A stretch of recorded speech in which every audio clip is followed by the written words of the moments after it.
Buat masa ni saya ada lebih kurang 5 jenama, bukan jenama, 5 model, lebih daripada 5 model TV box yang berkualiti, yang original, sistem yang official, yang ada Google certified dan memang sangat best untuk digunakan bagi pengguna-pengguna TV box.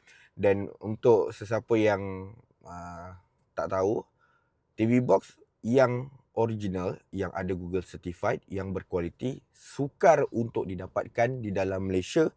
Bukan sebab orang tak jual tapi disebabkan promosi-promosi, promoter-promoter, iklan-iklan yang korang nampak dalam social media, dekat mana-mana sekalipun, hanya nak promote TV box yang fake. Sebab apa? Sebab kos rendah, untung maksimum.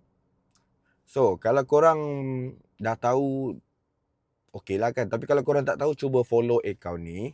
Tengok video-video yang saya share tentang produk TV box. Kalau ada yang nak beli pun boleh roger-roger dekat Wasabi, dekat Bayu. Nak guna TV box ni tak susah mana pun. So korang kena faham sikit-sikit asas dia macam mana, konsep dia macam mana. Nanti korang guna, korang akan rasa puas hati, korang tak rasa rugi, korang akan rasa macam lagi seronok sebab faham guna. Korang bukan beli asal boleh. Semata-mata TV box tu ada channel je, sibuk nak beli. Ada channel free, movie free, nak beli. Itu je korang tahu. Kalau korang tahu macam tu, memang korang lah paling senang nak kena scam. Sampai kesudah orang tipu. Nak beli boleh roger-roger.